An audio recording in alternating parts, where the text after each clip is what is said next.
In the winter season, around December 25th, the people celebrated the winter solstice.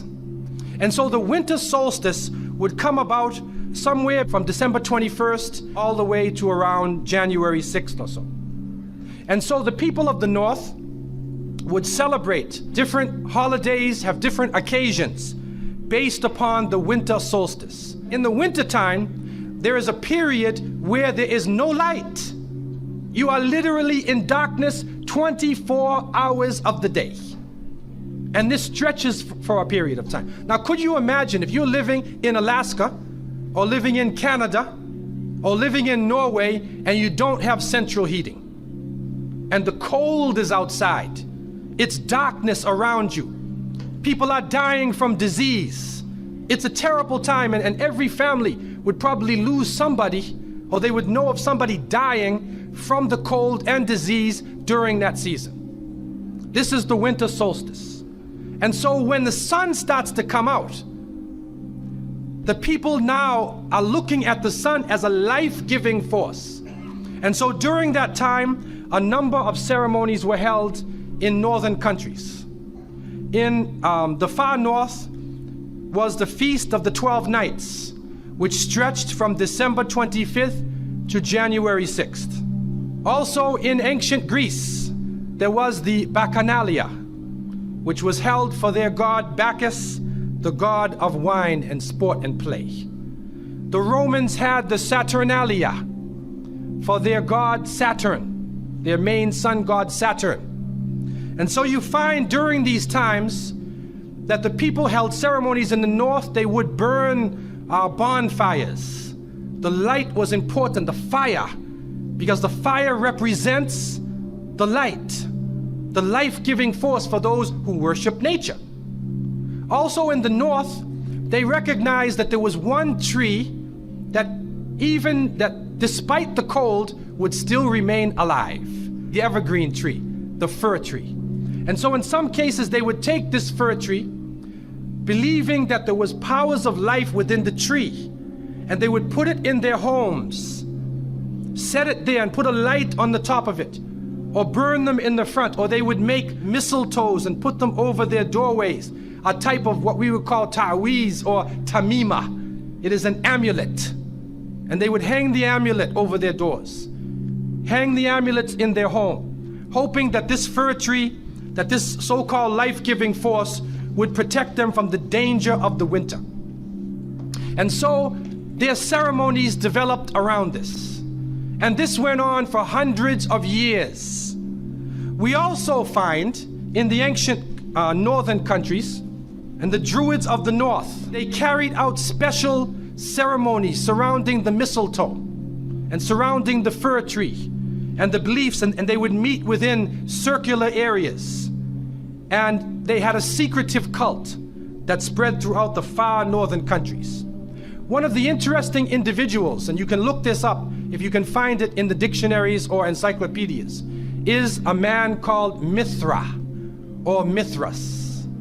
This is a very mysterious character. And when you look at history, you find that this individual called Mithra was born on December 25th. His day of the week was the 7th day of the week, that we still call Sunday. He was supposed to be the son of the sun god himself, and they had a special sacrament made up of bread and wine, and they would make this drink during this time, and supposedly he died for the sins of the people. Sounds familiar, doesn't it? But when you try to find Mithra or Mithras in the encyclopedias, they, through state intervention, erased the name. Why is this? That is because after the time of Jesus, Isa alayhi salam, when the message began to spread and they went north, and you'll see within historical writings that Barnabas, one of his disciples, met a man named Saul or Paul, who later called himself Paul. Paul said he saw Jesus on the Damascus road, and he went to the disciples, but the disciples turned against Paul. Only Barnabas stayed with him. But when Paul and Barnabas went into Greece, Barnabas left him. Now, what is the reason why they all left him? What are the concepts coming through Paul? Many people say, well, they left him because he was Saul before and he used to torture the early followers of Isa alayhi salam. But also you can see, and if you look at present day Christianity, that most of the concepts of the Trinity, of the blood sacrifice, the original sin, and most of the concepts which relate to more than one God are coming through Paul. The preachers are quoting Paul sometime more than Jesus during their sermons. And so Barnabas left Paul. And somewhere in the early days, in Rome or Greece, somewhere in that area, those missionaries who were teaching the teachings of Jesus, Isa alayhi salam, met with this force coming from the north. And so you will see in ancient Roman history that in some cases the Roman emperor would go out to the Colosseum and the gladiators would be fighting each other and everybody's cheering for the gladiators. Sounds like one of our football games. They would go to the Colosseum, right? And the gladiators would fight. And then if one of the gladiators was down, and they would look at the emperor, should I kill him or not? And if he wanted to kill him, he would say, he would go like that, right? You know, that sign down. If he said keep him alive, he goes like this. You know how we use it today? Yes. Okay? He gives that sign. Okay? One of the terrible things happening during these rituals at the Colosseum is that they would bring the Christians out, literally men, women, and children, and feed them to hungry animals. They would take a hyena or a wolf or a lion and get it hungry and crazy and beat it and throw raw meat at it and then send it out on the people, and they would literally cheer and watch as the animal ripped the bodies apart. This is a terrible culture. Tear the bodies apart. And so somewhere along the line, somebody who couldn't take the torture, who felt that maybe we can win these people over, made a compromise. And you start to see changes going on from the early part of the Christian era in Southern Europe, where the major ceremonies held by the nature worshiping people are combined with Christian names and Christian ceremonies, and therefore what comes forth to us is a mixture with the two streams coming together, where you get a monotheistic name or a monotheistic character with a pagan ceremony. And so the mixture of this together is what is giving us the present day holidays that we see. Number one, we understand that Isa alayhi salam, according to the different reports of the different scholars in many religions, he was not born in the cold weather.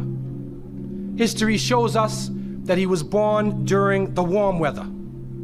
Even in the Christian traditions, they have the belief that the shepherds were tending their flocks outside. And in Palestine, you cannot keep your flocks outside. In the wintertime, in the evening, you bring them in because it's cool at night. And so it was the warm weather. It was also the time of the taxes in the north. In the story coming in the Quran, when we see the mention in chapter 19 in verses 24 to 25, and we see the mention of the story of Mary, because it is the belief of the Muslims that Maryam, may Allah be pleased with her, was a virgin, and she had dedicated her life to the worship of one God, prayer and fasting. And by the power of Allah, that the Creator breathed His Spirit into her, and she conceived Jesus. He said, be, and it is. She conceived Jesus, Isa alayhi salam, without a father, without a man. That is a belief of Islam. It is also a belief that when she felt the pain of the pregnancy, that the angel came to her and told her to go outside of the city. She went outside of the city to a remote area, and there she found a palm tree, and she found water. And it was speaking about rutub janniya. It was speaking about a type of rutub, or a type of dates. And those who know, who have lived in the desert area, know that when the dates become ripe, when you start to see the color of the dates change, because dates are not brown, you know. Dates are originally red and they're yellow, they're other colors, but they turn the brown. It's at the height of the heat that the dates become ripe. And so it's at that time that she gave birth to Isa alayhi salam. So from different points of view, different historical points of view and different religions, we understand that Isa alayhi salam was not born during the winter season. He was born in the warm weather. So who was it that was born in the winter season? What is that? Who is that character now? Let us become detectives and try to find out the answer to this problem. Number one, you have to understand this concept of Saturn, the concept of Bacchus. When they are portrayed by the different artists who drew pictures of them or the sculptures, they're usually portrayed as a heavy-set man with a white beard. And when in the Sistine Chapel, Michelangelo drew his picture, you could see the long flowing beard, and there are actually pictures of this man on a sled being drawn by snakes with wings. Snakes with wings. Snakes do not normally fly. But in this case, the snakes have wings, and the heavy-set man is on his sled being drawn by these flying animals. Sound familiar to you now, doesn't it? He's being drawn by the flying animals. He's performing miracles. He's coming out on December 25th, which is not the birthday of Isa alayhi salam, has nothing to do with Christianity. It is the time of the Bacchanalia and the Saturnalia, and he is representing riotous fun, drunken reverie. And so what happens on Christmas, the Christmas season, especially in America, people today are not even thinking about Isa alayhi salam. They're not even thinking about Jesus. They're looking how they can get drunk. On Christmas, what is going on? In the Caribbean and many parts, if they offer you a Christmas pudding or Christmas pie or Christmas drink, watch out. Because it's probably laced with rum or wine. That's the spirit of the season. Now, this riotous occasion that was going on went so far that the Christian church banned it. And the Church of England, according to historical sources, actually banned it all the way to 1647. It was prohibited in England to celebrate Christmas because they saw Christmas as being a pagan holiday. This is an official position taken by the Christian church, the Church of England, who were known at that time as Puritans. What happened was an individual was superimposed. A name was superimposed. We hear about the name of Saint Nicholas. Saint Nicholas. Now, Saint Nicholas himself is actually coming from the ancient writings of Beowulf. And in these writings, which are done in the Scandinavian region, we find the name Nick or Nickel or Nicker. He was known as a demon, the demon of the north. He was known as the evil spirit of the north, the name of Odin, the evil principle. And so in Germany and in many of the northern countries, the people actually looked upon this so-called Saint Nick as being an evil force, and they would tell their children in the wintertime, don't go outside, because if you do, Nicholas will come along, Nickel will come along, he'll capture you, put you in his bag, and take you away. And so they used it as a negative concept. In Isaiah, in what is left of the Bible, in chapter 4, in 14:13, the devil is known as the prince of darkness. And it is an understanding that his throne, the seat of his power, is in the north. Somewhere in the north is the seat of power of this evil. And so the Germans also, when they depicted this Nicholas, or this Pelsnickel, as they would say, Pelsnickel in German, it means a furry devil. When they depicted him, they depicted him as a man with red fur. He had red fur coat. And his base was in the north, and he was the essence of evil. And the Church of England till 1647 took the position that this celebration could not go on. So what we are actually seeing is that the Christmas occasion was actually the time of evil. It was the time of the belief in the Saturnalia and the Bacchanalia. And because of this, they shifted the occasion to New Year's Eve. They shifted all of their feelings and their merriment and their evil to New Year's Eve. Now, before we go to that, looking back at Christmas, what is happening now in Christmas season? I don't know what goes on in Miami, but in the northern cities, on Christmas occasion, they put lights around and Santa Claus parades. Do you have a Santa Claus parade here? They have Santa Claus parades, and St. Nicholas is outside and he's in the streets and everybody's talking about St. Nicholas, and the poor children are taught that St. Nicholas is going to come down your chimney. Most people don't have chimneys in Miami anyway, but a 350-pound man is going to come down your chimney and bring you presents and keep his clothes white and red, and go to all of the homes in the area and put presents in your stockings and put presents under your tree, and then fly back out into space. And the father, the poor father who sweat and toiled all year to get you the presents, gets no credit for the present given to the child. St. Nicholas comes down the chimney, gives you this present, flies off into the night. And many of us were raised thinking, believing in this. Some of us would sneak into the night and look and see our father putting the present under the tree. We knew what he was doing anyway. But you went along with it, and the people say, well, you know, it's Christmas. Don't you like to have fun? You want to stop the children from having fun? What kind of people are you? But what are you teaching the children? You are using the name of Jesus, using the name of Isa alayhi salam, and you are using a figure who historically is the devil. The devil himself, wal-iyadhu billah. They are using his figure, and he has now taken over the Christmas season. Christmas now to most people means materialism. You have to buy presents for your cousins and your friends, and you got to buy about 34 presents. And you find that most American people are in debt for 6 months after Christmas. Now, where is Jesus? You get drunk, you fight, you lose all your money, the stores raise their prices. Isa alayhi salam is described as a very humble person. Most of the time he didn't wear shoes, only 1 or 2 changes of clothing.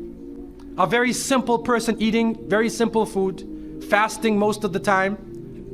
You see what is going on? There are 2 streams now, a stream of polytheism, a stream of monotheism, and now the polytheism, the materialism, is overtaking the monotheism and standing in the way and taking over our society. And some foolish Muslims coming along from outside of in their country say, well, I just want to be an American. I want a tree too. So I said, one of the brothers said he had a Christmas tree in his house. He came for, I said, brother, do you know what the tree stands for?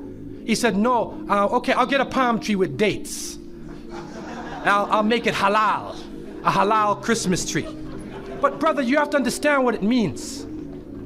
You have to understand what it means. Number one, the Prophet ﷺ, when he spoke about, he talked about ar-ruqya, wa tama'im, wa tiwala. He said all of these things are shirk. That if you hang amulets thinking that this ta'weez or this amulet is going to protect you from something, then you are actually giving power to the creation of Allah and taking it away from the Creator. If you think that by making some spells, going to a magician and asking them to put a spell on someone, you want to get married. So you go to the Sahir and say, put a spell on Ali, I want to marry him. Put a spell on Zainab. What kind of marriage are you going to have if you go to the magician? And so the Prophet, peace be upon him, named all of these things, the superstitions, the amulets, all of these type of things are the other stream which goes away from monotheism, from the belief in one God, and takes you into another religion.